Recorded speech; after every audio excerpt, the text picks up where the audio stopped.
Isho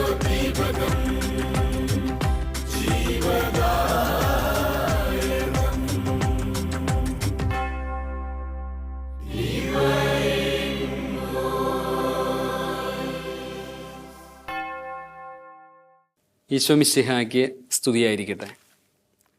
divine voice വചനവേദിയിലേക്ക് ലോകത്തെമ്പാടുമുള്ള പ്രേക്ഷകർക്ക് സുസ്വാഗതം. നിത്യരക്ഷയിലേക്ക് എന്നുള്ള ടോപ്പിക്കിൽ നമ്മൾ സുവിശേഷത്തിൽ ഈശോ രക്ഷപ്രദാനം ചെയ്ത 5 വ്യക്തികളെ കാണുകയാണ്. 5 പേർക്ക് മാത്രമല്ല കർത്താവ് സൗഖ്യം നൽകിയിരിക്കുന്നത്, രക്ഷ നൽകിയിരിക്കുന്നത്. പക്ഷേ 5 സ്ഥലങ്ങളിലാണ് രക്ഷ എന്ന പദം കൃത്യമായിട്ട് ഈശോ സൂചിപ്പിക്കുന്നത്. അതുകൊണ്ട് ആ 5 ഭാഗങ്ങളാണ് നമ്മൾ ധ്യാനിക്കുക. നമ്മൾ ബർത്തിമീസിനെ കുറിച്ച് ധ്യാനിച്ചു, സക്കേവൂസിനെ കുറിച്ച് ധ്യാനിച്ചു. ഇപ്പോൾ നമ്മൾ ധ്യാനിക്കാനായിട്ട് പോകുന്നത് ലൂക്കായുടെ സുവിശേഷം 7-ാം അധ്യായത്തിൽ പാപിനിയായ സ്ത്രീയെക്കുറിച്ചാണ്. ആ സുവിശേഷ ഭാഗം ഞാൻ വായിക്കുകയാണ്.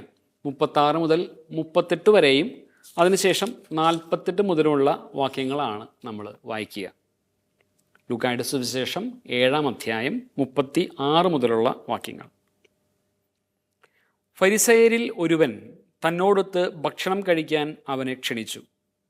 യേശു അവൻ്റെ വീട്ടിൽ പ്രവേശിച്ച് ഭക്ഷണത്തിനിരുന്നു. അപ്പോൾ ആ പട്ടണത്തിലെ പാപിനിയായ ഒരുവൾ ഫരിസയൻ്റെ വീട്ടിൽ അവൻ ഭക്ഷണത്തിനിരിക്കുന്നു എന്നറിഞ്ഞ് ഒരു വെൺകൽഭരണി നിറയെ സുഗന്ധ തൈലവുമായി അവിടെ വന്നു. അവൾ അവൻ്റെ പിന്നിൽ പാദത്തിനരികെ കരഞ്ഞുകൊണ്ട് നിന്നു. കണ്ണീരുകൊണ്ട് അവൾ അവൻ്റെ പാദങ്ങൾ കഴുകുകയും തലമുടി കൊണ്ട് തുടയ്ക്കുകയും ചുംബിക്കുകയും സുഗന്ധ തൈലം പൂശുകയും ചെയ്തു. അവൻ അവളോട് പറഞ്ഞു, നിന്റെ പാപങ്ങൾ ക്ഷമിക്കപ്പെട്ടിരിക്കുന്നു. അവനോടുകൂടെ പന്തിയിൽ ഇരുന്നവർ പരസ്പരം പറയാൻ തുടങ്ങി, പാപങ്ങൾ ക്ഷമിക്കുക പോലും ചെയ്യുന്ന ഇവൻ ആരാണ്? അവൻ അവളോട് പറഞ്ഞു, നിന്റെ വിശ്വാസം നിന്നെ രക്ഷിച്ചിരിക്കുന്നു, സമാധാനത്തോടെ പൊയ്ക്കൊള്ളുക. ഈശോ പാപിനിക്ക് മോചനം കൊടുക്കുന്ന, അവളെ പാപത്തിൽ നിന്ന് രക്ഷിക്കുന്ന, പാപകരമായവയിൽ നിന്ന് വിടുതൽ കൊടുക്കുന്ന സുവിശേഷ ഭാഗമാണ് നമ്മൾ വായിച്ചു കേട്ടത്. ഈശോ രക്ഷ കൊടുക്കുന്ന, അല്ലെങ്കിൽ ഈശോ നിനക്ക് രക്ഷ ലഭിച്ചിരിക്കുന്നു എന്ന് പറഞ്ഞ സുവിശേഷ ഭാഗങ്ങളിലെല്ലാം അത് സംഭവിക്കുന്നത് ഏറ്റവും നിസ്സാരരായ മനുഷ്യർക്കാണ്. അവരെല്ലാവരും മാറ്റി നിർത്തപ്പെട്ടവരും അവഗണിക്കപ്പെട്ടവരും എല്ലാവരാലും ഉപേക്ഷിക്കപ്പെട്ടവരുമാണ്. ബർത്തിമിയൂസ് നമ്മൾ നേരത്തെ കണ്ടതുപോലെ അവൻ അന്ധനുമാണ്, യാചകനുമാണ്, വിജാതീയനാണ്. സക്കേവൂസിൻ്റെ കാര്യം പറയേണ്ട കാര്യമില്ല, അവൻ എല്ലാവരാലും ശപിക്കപ്പെട്ടവനായിരുന്നു. ഇതാ ഇവിടെ പാപിനിയായ സ്ത്രീ, തൻ്റെ ജീവിതം മുഴുവൻ പാപത്തിന് വേണ്ടി മാറ്റിവെച്ച ഒരാൾ, സമൂഹത്തിൽ ഒരാളും നന്മ വിചാരിക്കാത്ത, ഒരാളും ഇനി അവളുടെ ജീവിതത്തിൽ എന്തെങ്കിലുമൊക്കെ മാറ്റമുണ്ടാകും, നന്മയുണ്ടാകുമെന്ന് പ്രതീക്ഷിക്കാത്ത ഒരാൾ, അവൾക്ക് കർത്താവ് കൊടുക്കുന്നത് പാപമോചനം മാത്രമല്ല, രക്ഷ കൂടിയാണ്. അവളുടെ രക്ഷാനുഭവത്തിലേക്ക് കൂടി കർത്താവ് കൊണ്ടുവരികയാണ്. സക്കേവൂസിനെ പോലെ അല്ലെങ്കിൽ ബർത്തിമീയൂസിനെ പോലെ അവളും ഏറ്റവും മോശമായ അവസ്ഥയിലാണ്. സ്നേഹം ലഭിക്കാനായിട്ട്, സ്നേഹത്തിന് വേണ്ടിയിട്ട് അവൾ തുടങ്ങിയ അവളുടെ ജീവിതം ഇന്ന് സ്നേഹം മാത്രമില്ലാത്ത, പാപം മാത്രമായ ഒരവസ്ഥയിലേക്ക് അധപതിച്ചിരിക്കുകയാണ്. പൗലോസ്ലീഹ ഓർമ്മിപ്പിക്കുന്നത് പോലെ ആത്മാവിൽ ആരംഭിച്ച് ശരീരത്തിൽ അവസാനിപ്പിക്കാൻ മാത്രം ഭോഷന്മാരാണോ എന്നുള്ള ചോദ്യം ഇവിടെ പ്രസക്തമാണ്. പല സ്നേഹങ്ങളും അവൾ ആരംഭിച്ചത് അവളുടെ ഏകാന്തത നഷ്ടപ്പെടുത്തുവാനോ അല്ലെങ്കിൽ അല്പം കൂടിയൊക്കെ നല്ല രീതിയിൽ ജീവിതം മുമ്പോട്ട് കൊണ്ടുപോകാനോ ആയിരുന്നിരിക്കണം. പക്ഷേ അവസാനം ശരീരത്തിൽ അവസാനിക്കുന്ന പാപമായിട്ട് ആ ബന്ധങ്ങളെല്ലാം മാറുകയാണ്. അവൾക്ക് അവളോട് തന്നെ പുച്ഛം തോന്നുകയാണ്, അവൾക്ക് അവളോട് തന്നെ വെറുപ്പ് തോന്നുകയാണ്. തൻ്റെ ശരീരവും തൻ്റെ മനസ്സുമെല്ലാം പാപത്തിലേക്ക്, തിന്മയിലേക്ക് മാത്രം അധപതിച്ചു എന്ന് അവൾ തിരിച്ചറിയുന്നു. മാറ്റമുണ്ടാകണമെന്ന് അവൾ ആഗ്രഹിക്കുന്നു. അപ്പോൾ രക്ഷാനുഭവത്തിലേക്ക് കടന്നുപോയ എല്ലാവരെയും നമ്മൾ നോക്കിയാൽ നമുക്ക് മനസ്സിലാകും, അവരെല്ലാവരും മാറ്റം ആഗ്രഹിച്ചവരാണ്. ഒരു മാറ്റമുണ്ടാകാനായിട്ട് ആഗ്രഹമുണ്ടാവുക എന്നുള്ളതാണ് ദൈവാനുഗ്രഹം സ്വീകരിക്കാനുള്ള ഏറ്റവും പ്രധാനപ്പെട്ട ഘടകം. ഞാൻ പോകുന്നത് ശരിയായ വഴിയിലല്ല, എൻ്റെ വഴികളിൽ തെറ്റുകൾ സംഭവിക്കുന്നുണ്ട്, എൻ്റെ വഴികളിൽ കുറവുകൾ സംഭവിക്കുന്നുണ്ട് എന്ന് തിരിച്ചറിയാനായിട്ട് സാധിക്കുക എന്നുള്ളതാണ് ഏറ്റവും പ്രധാനം. സക്കേവൂസിന് അത് മനസ്സിലായി. ബർത്തിമീസിന് മനസ്സിലായി ഇങ്ങനെ പോയാൽ പോരാ. എപ്പോഴാണോ ആത്മീയ ജീവിതത്തിൽ നമ്മൾ തിരിച്ചറിയുക ഇങ്ങനെ പോയാൽ പോരാ എന്ന് തിരിച്ചറിയുക, അത് ക്രിസ്തുവിൻ്റെ ഇടപെടലിൻ്റെ സമയമാണ്. ഇവിടെ പാപിനിയായ സ്ത്രീ അവൾ തിരിച്ചറിയുന്നു ഇങ്ങനെ പോയാൽ പോരാ. ഇത് തന്നെയാണ് എല്ലാ രക്ഷാനുഭവങ്ങളിലൂടെയും കടന്നുപോയവരുടെ ജീവിതത്തിൽ സംഭവിക്കുന്നത്. അവരെല്ലാവരും കർത്താവിൻ്റെ അരികിലേക്ക് എത്തുകയാണ്. അവർക്ക് മനസ്സിലാകുന്നു ഇങ്ങനെ പോയാൽ പോരാ. നമ്മുടെ ജീവിതത്തിൽ നമ്മളും തിരിച്ചറിയേണ്ടതായിട്ടുള്ളത് ഈ ഒരു കാര്യമാണ്, ഇങ്ങനെ പോയാൽ പോരാ. എന്താണ് പാപിനിയായ സ്ത്രീ ചെയ്തത്? അവൾക്ക് ഇങ്ങനെ പോയാൽ പോരാ എന്ന് തിരിച്ചറിവുണ്ടായപ്പോൾ ക്രിസ്തുവിനെ ഓർക്കാൻ, കാണാൻ, മനസ്സിലാക്കാൻ, കണ്ടുമുട്ടാനൊക്കെയായിട്ട് പരിശ്രമം നടത്തുകയാണ്. ക്രിസ്തു അവൾ ആഗ്രഹിച്ച അവളുടെ പരിസരത്തേക്ക് വരികയാണ്. തൊട്ടടുത്തുള്ള ഫരിസേയൻ്റെ വീട്ടിൽ ഈശോ വിരുന്നിന് വന്നിരിക്കുന്നു എന്നറിഞ്ഞപ്പോൾ പാപിനിയായ സ്ത്രീ ഇറങ്ങിച്ചെല്ലുകയാണ്. രാത്രിയിൽ അവളെ തേടി പലരും വരുന്നുണ്ടെങ്കിലും പകൽ സമയത്ത് അവൾ പുറത്തിറങ്ങിയാൽ ജീവന ഭീഷണിയാണ്. ഒരുപക്ഷെ അവൾക്ക് അപായം സംഭവിക്കാൻ സാധ്യതയുണ്ട്. പക്ഷേ ക്രിസ്തുവിനെ കാണാനുള്ള വലിയ ആഗ്രഹം, തൻ്റെ ജീവിതത്തിൽ മാറ്റമുണ്ടാക്കുവാൻ കഴിവുള്ള ഏക വ്യക്തി ക്രിസ്തുവാണ് എന്ന് തിരിച്ചറിഞ്ഞതുകൊണ്ട് അവൾ പൂർണ്ണമായിട്ടും ആ അവസരം പ്രയോജനപ്പെടുത്തുകയാണ്. ഇപ്പോൾ ക്രിസ്തുവിനെ കണ്ടില്ലെങ്കിൽ ഇനി ക്രിസ്തുവിനെ കാണാൻ സാധിക്കില്ല, തൻ്റെ ജീവിതത്തിനൊരു മാറ്റം കൊണ്ടുവരുവാൻ സാധിക്കുകയില്ല എന്ന് അവൾ തിരിച്ചറിയുന്നു. അവൾ ക്രിസ്തുവിനെ കാണാനായിട്ട് വലിയ ഒരു റിസ്ക് എടുത്തുകൊണ്ട് സാഹസത്തിന് തയ്യാറാവുകയാണ്. തന്നെ ക്ഷണിക്കാത്ത, തന്നെ പുറന്തള്ളാൻ സാധ്യതയുള്ള, തന്നെ കയറ്റാൻ സാധ്യതയില്ലാത്ത ഒരിടത്തേക്ക് ക്ഷണിക്കപ്പെടാത്ത അതിഥിയായിട്ട് അവൾ പോകുന്നു. പക്ഷേ അവൾ പോകുന്നത് കയ്യും വീശിയല്ല. കർത്താവിന് സമർപ്പിക്കാൻ, കർത്താവിൻ്റെ കയ്യിൽ കൊടുക്കുവാൻ അവളുടെ കയ്യിലൊരു സമ്മാനമുണ്ട്. എന്താണ് സമ്മാനം? ഒരു വെൺകൽ ഭരണി നിറയെ സുഗന്ധതൈലവുമായിട്ടാണ് അവൾ പോകുക. ഈ സുഗന്ധതൈലം അവളുടെ കൂടെ എന്നും ഉണ്ടായിരുന്നു. പക്ഷേ ഒരു വ്യത്യാസമുണ്ട്. ഇന്നുവരെ അവൾ ആ സുഗന്ധതൈലം ഉപയോഗിച്ചത്, ഇന്നുവരെ ആ സുഗന്ധതൈലം അവൾ മറ്റുള്ളവരുമായിട്ട് പങ്കുവെച്ചത് പാപത്തിന് വേണ്ടിയിട്ടായിരുന്നു. പാപത്തിലേക്ക് മറ്റുള്ളവരെ നയിക്കാനും മറ്റുള്ളവർക്ക് പാപം വഴിയായിട്ടുള്ളത് നൽകാനും വേണ്ടി അവൾ ആ സുഗന്ധതൈലം ഇന്നുവരെ ഉപയോഗിച്ചു. അല്പം കൂടി കൃത്യമായിട്ട് പറഞ്ഞാൽ ആ സുഗന്ധതൈലത്തിൻ്റെ അവകാശി അവൾ മാത്രമായിരുന്നു. ഇന്ന് ആ സുഗന്ധതൈലം അവൾ ഉപേക്ഷിക്കുകയാണ്. ഒരു ഉപേക്ഷയുടെ സുവിശേഷം ഈ എല്ലാ രക്ഷാനുഭവങ്ങളിലും നമുക്ക് കാണാനായിട്ട് സാധിക്കും. സക്കൈവൂസ് അവൻ്റെ പണം ഉപേക്ഷിക്കുന്നു.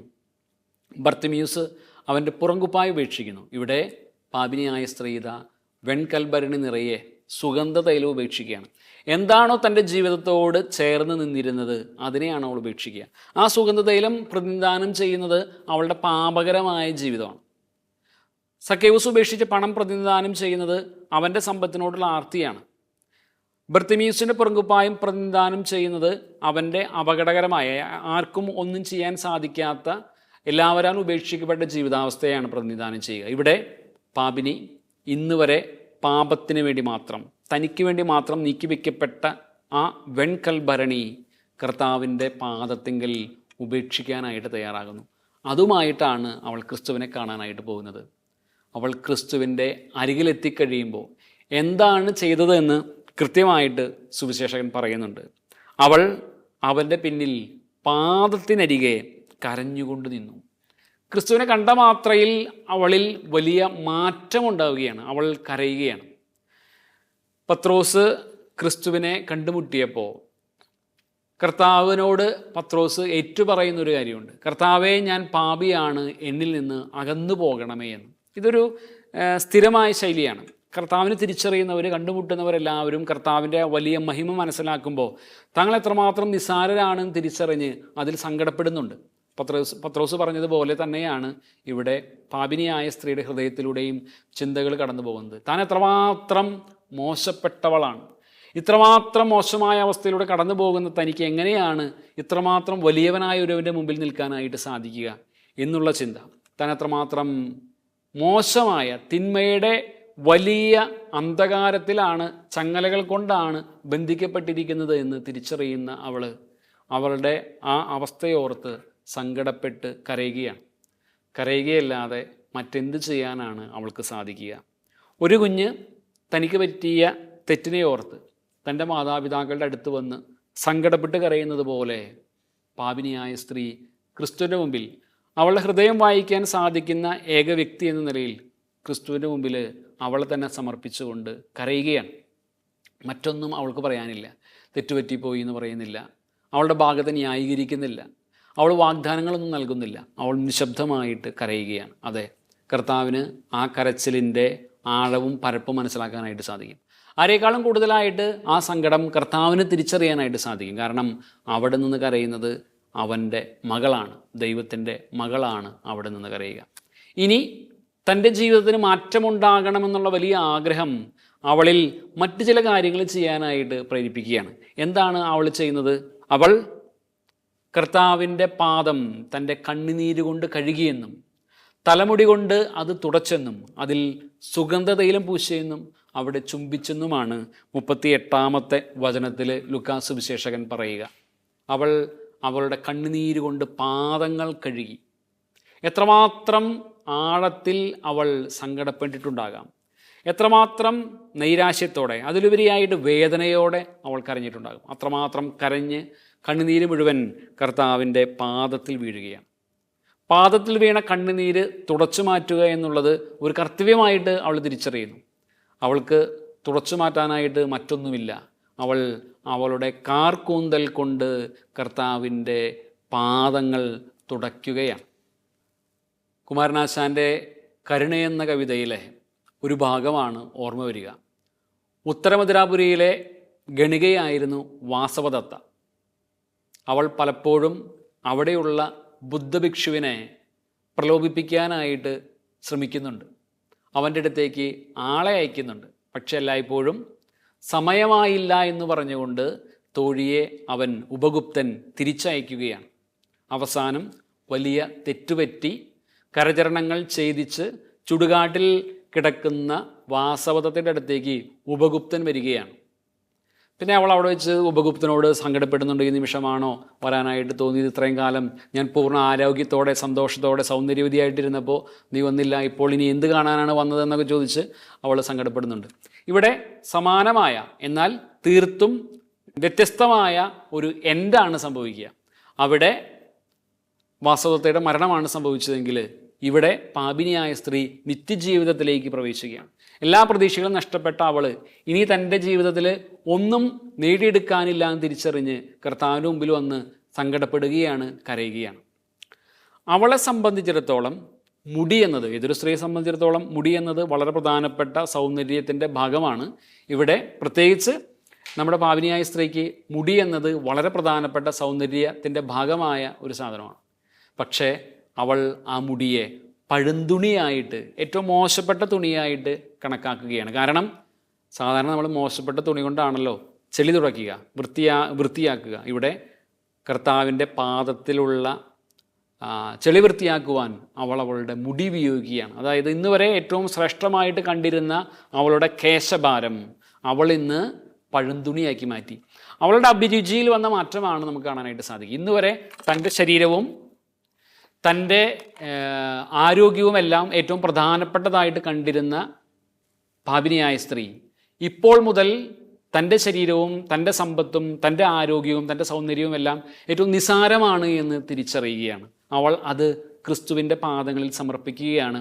ക്രിസ്തുവിൻ്റെ പാദങ്ങളിലെ ചെളി കളയുവാനായിട്ട് അവൾ അവളുടെ കേശഭാരം, അവളുടെ മുടി ഉപയോഗിക്കുകയാണ്. അടുത്തതായിട്ട് അവൾക്ക് വേണ്ടി മാത്രം ഇന്ന് വരെ ഉപയോഗിച്ചിരുന്ന സുഗന്ധ തൈലമെടുത്ത് കർത്താവിൻ്റെ പാദങ്ങളിൽ പൂശുകയാണ്. ഇന്നുവരെ അവളത് ഉപയോഗിച്ചിരുന്നത് അവൾക്ക് വേണ്ടി മാത്രമാണ്, പാപത്തിന് വേണ്ടി മാത്രമാണ്. ഇന്നിതാ ആദ്യമായിട്ട് അവൾ മറ്റൊരാൾക്ക് വേണ്ടി അത് ഉപയോഗിക്കുന്നു. അതിലുപരിയായിട്ട് അവളത് ഉപേക്ഷിക്കുകയാണ്. സുഗന്ധ തൈലം കൊണ്ട് കർത്താവിൻ്റെ പാദങ്ങളിൽ പൂശി അവൾ മൃദുവായി അതിൽ ചുംബിക്കുന്നു. ഇന്നുവരെ പാപിനിയായ സ്ത്രീയെ ഒത്തിരി പേര് ചുംബിച്ചിട്ടുണ്ട്. അവളും ഒത്തിരി പേര് ചുംബിച്ചിട്ടുണ്ടാകാം. എല്ലാ ചുംബനങ്ങളിലും പാപത്തിൻ്റെ ദംശനമുണ്ടായിരുന്നു. ഇതാ ആദ്യമായി നിർമ്മലമായി സ്നേഹം കൊണ്ട് മാത്രം അവൾ ഒരാളെ ചുംബിക്കുകയാണ്. അത് ക്രിസ്തുവിനെയാണ്. ഇന്നുവരെയുള്ള അവളുടെ ചുംബനങ്ങൾക്കെല്ലാം പാപത്തിൻ്റെ നീലിമയുണ്ടായിരുന്നെങ്കിൽ ഇന്ന് ആദ്യമായി, ജീവിതത്തിൽ ആദ്യമായി അവൾ ക്രിസ്തുവിനെ സ്നേഹത്തോടെ വിശുദ്ധിയോടെ ചുംബിക്കുകയാണ്. അവളുടെ ജീവിതത്തിൽ വലിയ മാറ്റത്തിന് അത് കാരണമാക്കുന്നു. താൻ തിരഞ്ഞെടുത്തിരിക്കുന്ന പുതിയ വഴി എത്രമാത്രം ശ്രേഷ്ഠമാണ് എന്ന് അവൾ തിരിച്ചറിയുന്നു. അവൾ ക്രിസ്തുവിനെ ചുംബിച്ചപ്പോൾ അവൾ തന്നെ വിശുദ്ധയായിട്ട് മാറുകയാണ്. ഒരു പുഴയിലിറങ്ങുന്ന വ്യക്തി തൻ്റെ ശരീരത്തിലെ മാലിന്യമെല്ലാം പുഴയിൽ ഉപേക്ഷിച്ച് പുതിയ സൃഷ്ടിയാകുന്നത് പോലെ പാപിനിയായ സ്ത്രീ ക്രിസ്തുവെന്ന നദിയിൽ ഇറങ്ങി അവളെ തന്നെ വിമലീകരിച്ച് പുതിയ സൃഷ്ടിയായിട്ട് രൂപാന്തരം പ്രാപിച്ച് നന്മയിലേക്ക് പുനഃപ്രവേശിക്കുകയാണ്. അവിടെയും എല്ലാം അവസാനിക്കുന്നില്ല. അവളെക്കുറിച്ച് കുറ്റം പറയുന്ന ഫരിസേരുടെ ഭാഗമെല്ലാം ആ വചനങ്ങൾക്ക് ശേഷം 38-ാമത്തെ വചനത്തിന് ശേഷം നമുക്ക് വായിക്കാം. ഞാൻ 48-ാമത്തെ വചനം മുതലാണ് ഇനി കാണുക. അതിനിടയിൽ ഈശോ ഫരിസേരുമായിട്ട് തർക്കിക്കുന്ന ഭാഗമാണ്. 48-ാമത്തെ വചനത്തിൽ ഈശോ ഫരിസേരുടെ മനോവികാരങ്ങൾ മനസ്സിലാക്കിക്കൊണ്ട് അവളോട് പറയുകയാണ്, നിൻ്റെ പാപങ്ങൾ ക്ഷമിക്കപ്പെട്ടിരിക്കുന്നു. ഏറ്റവും പാപിയായ, സമൂഹം മുഴുവൻ പാപിനി എന്ന് മുദ്രകുത്തിയ, ഒരു പേര് പോലും ഇല്ലാത്ത വ്യക്തിയായവളെ കർത്താവ് പാപങ്ങൾ ക്ഷമിച്ചുകൊണ്ട് ഏറ്റവും മനോഹരമായ പുതിയ ജീവിതാന്തസ്സിലേക്ക് തിരികെ കൊണ്ടുവരുന്നു. ഇതുവരെ കടന്നുപോയതെല്ലാം ഡിലീറ്റ് ചെയ്യപ്പെട്ടു, എന്നത്തേക്കുമായിട്ട് ഡിലീറ്റ് ചെയ്യപ്പെട്ടു. ഇന്നുവരെ സംഭവിച്ചതെല്ലാം മറക്കപ്പെട്ടു. ഇന്നുവരെ സംഭവിച്ചതെല്ലാം ഇനി ആരും ഓർക്കുകയില്ല. ഇന്നു മുതൽ നീ പുതിയ ജീവിതം ആരംഭിക്കുന്നു എന്ന് ഈശോ പാപിനിയായ സ്ത്രീയോട് പറയുകയാണ്. അവൾ പുതിയ ജീവിതത്തിലേക്ക് കാലെടുത്ത് വയ്ക്കുന്നു. ഈശോ അവളോട് പറയുകയാണ്, നിൻ്റെ പാപങ്ങളെല്ലാം ക്ഷമിക്കപ്പെട്ടിരിക്കുന്നു. അപ്പോൾ കൂടെ ഉണ്ടായിരുന്നവർ ഇവളുടെ പാപങ്ങൾ ക്ഷമിക്കാൻ മാത്രം ഇവൻ ആരാണ് എന്ന് ചോദിക്കുകയാണ്.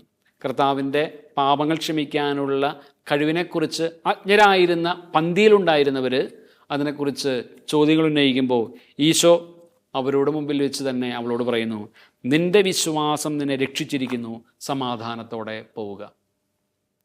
നിൻ്റെ വിശ്വാസം നിന്നെ രക്ഷിച്ചിരിക്കുന്നു, സമാധാനത്തോടെ പോവുക. ഒരു പക്ഷേ അവൾ കാണിച്ച വലിയ ഒരു വിശ്വാസത്തിൻ്റെ സാക്ഷ്യമുണ്ട്. പാപിനിയായ സ്ത്രീ എല്ലാവരും തന്നെ ഉപദ്രവിക്കാൻ സാധ്യതയുണ്ടായിരുന്നിട്ടും ക്രിസ്തുവിനോടുള്ള വലിയ സ്നേഹത്തെ പ്രതി ആ പകൽ സമയത്ത് ഇറങ്ങി വരികയാണ്. അത് തനിക്ക് മാറ്റമുണ്ടാകണമെന്നും താൻ ക്രിസ്തുവിൽ എത്രമാത്രം ആഴപ്പെടുന്നുണ്ട്, ആഴമായ ശരണമുള്ളവളാണ് എന്നും കാണിക്കുന്ന സുവിശേഷ ഭാഗമാണ്. അപ്പോൾ ഈശോയിൽ അവൾക്കുണ്ടായിരുന്ന വലിയ വിശ്വാസത്തിന് ക്രിസ്തു പ്രതിഫലം നൽകുന്നത് രക്ഷ നൽകിക്കൊണ്ടാണ്. അവളോട് പറയുന്നു, നീ രക്ഷ പ്രാപിച്ചിരിക്കുന്നു, സമാധാനത്തോടെ പോവുക. അവൾ അന്വേഷിച്ചു വന്നത് സമാധാനമാണ്, അവൾക്കില്ലാതിരുന്നത് സമാധാനമാണ്. ഇതാ ഇവൾ ജീവിതത്തിൽ സമാധാനമുള്ളവളായിട്ട് പുതിയ സൃഷ്ടിയായിട്ട് രൂപാന്തരപ്പെട്ട് തിരികെ പോവുകയാണ്. പ്രിയമുള്ളവരെ, ദിവസങ്ങളിൽ നമ്മൾ കാണുന്നത് രക്ഷാനുഭവത്തിലൂടെ കടന്നുപോയവരെ കുറിച്ചാണ്. അവരെല്ലാവർക്കുമുള്ള പൊതുവായ ചില കാര്യങ്ങൾ ഇവിടെയും നമ്മൾ കാണുന്നുണ്ട്. ഇവരെല്ലാവരും ഏറ്റവും മോശമായ അവസ്ഥയിലുള്ളവരായിരുന്നു. സക്കേബൂസ്, ബർത്തിമിയൂസ്, പാപിനിയായ സ്ത്രീ. പാപിനിയായ സ്ത്രീ ഒരാൾക്കും ഇനി രക്ഷപ്പെടുത്താൻ സാധിക്കാത്ത സാമൂഹ്യ പശ്ചാത്തലത്തിൽ ജീവിക്കുന്നവളായിരുന്നു. എല്ലാവരും അവൾക്ക് പാപിനി എന്ന പേര് നൽകിയിരുന്നു. എല്ലാവരും അവളിൽ നിന്ന് നന്മകളൊന്നും പ്രതീക്ഷിക്കുന്നില്ല. എല്ലാം നന്മകളും നഷ്ടപ്പെട്ട, ഇനി ഒരിക്കലും പൂക്കാത്ത മരമായിട്ട് ഈ പാപിനിയായ സ്ത്രീ നിലകൊള്ളുകയാണ്. അവൾക്ക് പക്ഷേ ക്രിസ്തുവിനെ കാണണമെന്ന് വലിയ ആഗ്രഹം ഉണ്ടാകുന്നു. മറ്റുള്ളവരെ പോലെ തന്നെ അവൾ താൻ ക്ഷണിക്കപ്പെടാത്ത വ്യക്തിയായിരുന്നിട്ട് കൂടി ക്രിസ്തുവിൻ്റെ മുൻപിലേക്ക് വരികയാണ്. ക്രിസ്തുവിനെ കാണാനായിട്ട് അതിയായിട്ട് ആഗ്രഹിക്കുന്നു. ക്രിസ്തുവിനെ കണ്ടതുകൊണ്ടായില്ല, അവനെ കണ്ടു കഴിയുമ്പോൾ തൻ്റെ ജീവിതത്തിൽ മാറ്റമുണ്ടാകുമെന്ന് അവൾ വിശ്വസിക്കുകയാണ്. ക്രിസ്തുവിനെ കാണാനുള്ള അവളുടെ പരിശ്രമം എത്രമാത്രം ദുർഘടം നിറഞ്ഞതാണ് എന്ന് അവൾക്കറിയാം. ഒരുപക്ഷെ താൻ മറ്റുള്ളവരുടെ മുമ്പിൽ സ്വീകരിക്കപ്പെടുകയില്ല, മറ്റുള്ളവർ തന്നെ അപായപ്പെടുത്തുമെന്നൊക്കെ അവൾക്ക് ചിന്തയുണ്ട്. പക്ഷേ അവൾ പിറകോട്ട് മാറുന്നില്ല. സക്കേബൂസും ബർത്തിമിയൂസും ചെയ്തതുപോലെ അവളും ചില ഉപേക്ഷകളെല്ലാം വരുത്തി കർത്താവിൻ്റെ മുമ്പിലേക്ക് കടന്നു വരികയാണ്. ആരെല്ലാമാണോ ക്രിസ്തുവിനെ അനുഗമിക്കാനായിട്ട് ആഗ്രഹിക്കുന്നത്, ആരെല്ലാമാണോ ക്രിസ്തുവിൻ്റെ നിത്യരക്ഷയിലേക്ക് കാലെടുത്ത് വയ്ക്കാനായിട്ട് ആഗ്രഹിക്കുന്നത്, അവരെല്ലാവരും നിർബന്ധമായിട്ടും ചെയ്യേണ്ട, സ്വീകരിക്കേണ്ട ഒരു വഴിയാണ് ഉപേക്ഷയുടെ വഴി. നിരാസങ്ങളില്ലാതെ, ഉപേക്ഷയില്ലാതെ ആർക്കും ക്രിസ്തുവിനെ പ്രസാദിപ്പിക്കാൻ സാധിക്കില്ല. പാപിനിയായ സ്ത്രീ അവളുടെ പാപകരമായ ജീവിതത്തെ ഉപേക്ഷിക്കുന്നു. എന്നേക്കുമായിട്ട് അതിനോട് അവൾ നോ പറയുകയാണ്. ഇനി ഒരിക്കലും പഴയ വഴികളിലേക്കില്ല എന്ന് അവൾ തീർത്തു പറയുകയാണ്. അവൾ ആ ഉപേക്ഷയുടെ വഴി സ്വീകരിക്കുകയാണ്. സക്കേവൂസ് പണം ഉപേക്ഷിച്ചതുപോലെ, ബർത്തിമിയൂസ് പുറങ്കുപ്പായം ഉപേക്ഷിച്ചതുപോലെ പാപിനിയായ സ്ത്രീ അവളുടെ പാപകരമായ ജീവിതം ഉപേക്ഷിക്കുന്നു. അതിൻ്റെ അടയാളമായിട്ട് വെൺകൽ ഭരണി കർത്താവിൻ്റെ പാദത്തിങ്കൽ ഉപേക്ഷിച്ചിട്ടാണ് അവൾ തിരികെ പോവുക. ഇനി തനിക്കത് ആവശ്യമില്ല എന്ന്, ഇനി തനിക്ക് പാപത്തിൻ്റെ വഴികളിലൂടെ പോകേണ്ടതില്ല എന്ന് അവൾ തിരിച്ചറിയുകയാണ്. അവൾ മാറ്റം വരുത്തുകയാണ്. ക്രിസ്തുവിലേക്ക് എത്തിച്ചേരാനുള്ള അവളുടെ പ്രശ്നങ്ങളെ, തടസ്സങ്ങളെ, പ്രതിസന്ധികളെ, ചങ്ങലകളെയെല്ലാം അവൾ അതിജീവിക്കുന്നവളായിട്ട് മാറുന്നു. നാലാമതായിട്ട് ക്രിസ്തുവുമായിട്ട് അവൾ സംവദിക്കുന്നു. ഇവിടെയും സംസാരമില്ല. സംസാരിക്കുക എന്നുള്ളത് ക്രിസ്തുവുമായിട്ടുള്ള സംവാദനത്തിന് ഒരു തടസ്സമല്ല. സക്കേവൂസ് അത് തന്നെയാണ് ചെയ്തത്. സക്കേവൂസും ക്രിസ്തുവുമായിട്ട് സംസാരിച്ചതായിട്ട് നമ്മൾ കാണുന്നില്ല. പാപിനിയായ സ്ത്രീയും കർത്താവിൻ്റെ മുമ്പിൽ നിശബ്ദതയിലാണ് സംസാരിക്കുക, നിശബ്ദതയിലാണ് ആശയങ്ങൾ കൈമാറുന്നത്. നമ്മുടെ ജീവിതത്തിൽ നിലനിൽക്കുന്ന ലാസ്റ്റിംഗ് ആയിട്ടുള്ള തീരുമാനങ്ങൾ നമ്മൾ എടുക്കുന്നത് എപ്പോഴും നിശബ്ദതയിലായിരിക്കും. ബഹളത്തിലോ ഒച്ചപ്പാടിലോ വൈകാരികമായ നിമിഷങ്ങളിലോ നമ്മളെടുക്കുന്ന തീരുമാനങ്ങൾ ഒരിക്കലും നിലനിൽക്കുന്നതായിരിക്കില്ല. നിലനിൽക്കുന്ന തീരുമാനങ്ങൾ നമുക്ക് എടുക്കാൻ സാധിക്കുന്നത് നിശബ്ദതയിലാണ്. അതായത് ഞാനും ക്രിസ്തുവും മാത്രമായിരിക്കുമ്പോഴാണ് നിലനിൽക്കുന്ന, എപ്പോഴും അനുഭവിക്കാൻ സാധിക്കുന്ന, മരണം വരെ നമ്മളെ നന്മയിലേക്ക് നയിക്കുന്ന തീരുമാനങ്ങളിലേക്ക് പ്രവേശിക്കാനായിട്ട് നമുക്ക് സാധിക്കുക. ഒച്ചപ്പാടുകളും ബഹളങ്ങളും ലഹളകളുമെല്ലാം നമ്മളെടുക്കുന്ന തീരുമാനങ്ങളുടെ ദൈർഘ്യത്തെ വളരെയധികം കുറയ്ക്കും. ക്രിസ്തുവുമായിട്ട് ചേർന്നിരുന്നുകൊണ്ട്, അവൻ്റെ വക്ഷസിലേക്ക് ചാരിക്കിടന്നുകൊണ്ട് നമ്മളെടുക്കുന്ന തീരുമാനങ്ങൾ നിശബ്ദതയിലാണെങ്കിലും അതാണ് എന്നേക്കുമായിട്ട് നിലകൊള്ളുക എന്ന് തിരിച്ചറിയാനായിട്ട് നമുക്ക് പരിശ്രമിക്കാം. നാലാമതായിട്ട് അവളുടെ ആ സംഭാഷണത്തിൽ നിന്ന് അവൾ പുതിയൊരു തീരുമാനത്തിലേക്ക് വരുന്നു. ഞാൻ പുതിയ സൃഷ്ടിയാവുകയാണ്. എനിക്കിനി ഇതുപോലെ പോയാൽ പോരാ, താൻ പുതിയ സൃഷ്ടിയാവുകയാണ് എന്ന് അവൾ തീരുമാനിച്ചുറപ്പിക്കുന്നു. ആ വെൺകൽ ഭരണി കർത്താവിൻ്റെ പാദത്തിങ്കൽ ഉപേക്ഷിച്ച് അവൾ എഴുന്നേറ്റ് പോകുമ്പോൾ പുഴയിൽ നിന്ന് സ്നാനം കഴിഞ്ഞു പോകുന്ന ഒരു കുഞ്ഞിനെ പോലെ അവൾ നിർമ്മലയാണ്. പുതിയ ജീവിതത്തിലേക്ക് അവൾ പ്രവേശിച്ചു കഴിഞ്ഞു. ആ ജീവിതവുമായിട്ടാണ് അവൾ മരണം വരെ മുൻപോട്ട് പോകുന്നത്. ആ ജീവിതം ക്രിസ്തുവിനെ പ്രഘോഷിക്കാനുള്ള സാക്ഷ്യമായിട്ട് അന്നു മുതൽ അവൾ മാറ്റുകയാണ്. സമാനമായ എല്ലാ കാര്യങ്ങളും സക്കേവൂസിൻ്റെയും അതുപോലെ ബർത്തിമീസിൻ്റെയും ജീവിതത്തിൽ സംഭവിക്കുന്നുണ്ട്. ഇവരെല്ലാവരും ക്രിസ്തുവിൻ്റെ മുമ്പിലിരുന്ന് സംവദിച്ചെടുക്കുന്ന തീരുമാനങ്ങൾ ജീവിതത്തിലുടനീളം പ്രാവർത്തികമാക്കുന്നവരായിട്ട് മാറുന്നു. നിത്യരക്ഷ അനുഭവവേദ്യമാക്കുവാൻ പാപിനിയായ സ്ത്രീ ഉപേക്ഷകളിലൂടെ സഞ്ചരിച്ചു. അവൾ ജീവിതത്തിൽ മാറ്റങ്ങൾ വരുത്താനായിട്ട് തയ്യാറായി. അവൾ ക്രിസ്തു ആഗ്രഹിക്കുന്ന വഴികളിലേക്ക് തൻ്റെ കാലുകൾ എടുത്തു വെച്ച് നടന്നു. ഒരു നിമിഷം നമുക്ക് നമ്മുടെ ജീവിതത്തെക്കുറിച്ചൊന്ന് ധ്യാനിക്കാം. ഞാൻ ഇനിയും ഉപേക്ഷിക്കേണ്ടതായ വെൺകൽ ഭരണികളുണ്ടോ? എനിക്ക് വേണ്ടി മാത്രം തുറക്കുന്ന, എനിക്ക് വേണ്ടി മാത്രം മാറ്റിവെച്ചിരിക്കുന്ന വെൺകൽ ഭരണികളെല്ലാം ഉപേക്ഷിക്കാൻ ഇതാ സമയമായിരിക്കുന്നു. ഞാൻ ഇനി ക്രിസ്തുവിന് സാക്ഷ്യം വഹിച്ചുകൊണ്ട് ജീവിക്കേണ്ട വ്യക്തിയാണ്. നമുക്കൊരു നിമിഷം പ്രാർത്ഥിക്കാം. കർത്താവായ ഈശോയെ, എൻ്റെ ജീവിതത്തിൽ പാപിനിയായ സ്ത്രീയെപ്പോലെ നിന്നെ അനുഗമിക്കാനായിട്ട് ഞാൻ ആഗ്രഹിക്കുന്നുണ്ടെങ്കിലും ചിലപ്പോഴെങ്കിലും ചില കൽഭരണികൾ ഉപേക്ഷിക്കുന്നതിൽ എനിക്ക് വീഴ്ച വരുന്നുണ്ട്. കർത്താവായ ഈശോയെ, എൻ്റെ കുറവുകളെ, ബലഹീനതകളെ തിരിച്ചറിയാനായിട്ട് എനിക്ക് കൃപ നൽകണമേ. നിൻ്റെ രക്ഷയുടെ വഴികളിലൂടെ ചരിക്കുവാനുള്ള എൻ്റെ പരിശ്രമങ്ങളെ ആശീർവദിക്കണമേ. ഉപേക്ഷിക്കേണ്ടതെല്ലാം ഉപേക്ഷിച്ച് നിൻ്റെ വഴികളിലൂടെ സ്വർഗത്തിൽ നിന്നെ സ്തുതിക്കുന്ന, മഹത്വപ്പെടുത്തുന്ന വലിയ ഒരു ജീവിത സാക്ഷ്യത്തിലേക്ക് എന്നെ നയിക്കണമേ. അതുവഴി എൻ്റെ മാമോദീസ നിറവും കൃപയുമുള്ള ഒരു അനുഗ്രഹത്തിൻ്റെ സമയമാക്കി മാറ്റി എൻ്റെ മാമോദീസ വേളയിൽ ഞാനെടുത്ത വലിയ പ്രതിജ്ഞ ജീവിതത്തിലുടനീളം പാലിച്ച് നിന്നെ മഹത്വപ്പെടുത്തുന്ന നിത്യരക്ഷയിലേക്ക് പ്രവേശിക്കാൻ എന്നെ ശക്തിപ്പെടുത്തണമേ എന്ന് ഞാൻ പ്രാർത്ഥിക്കുന്നു.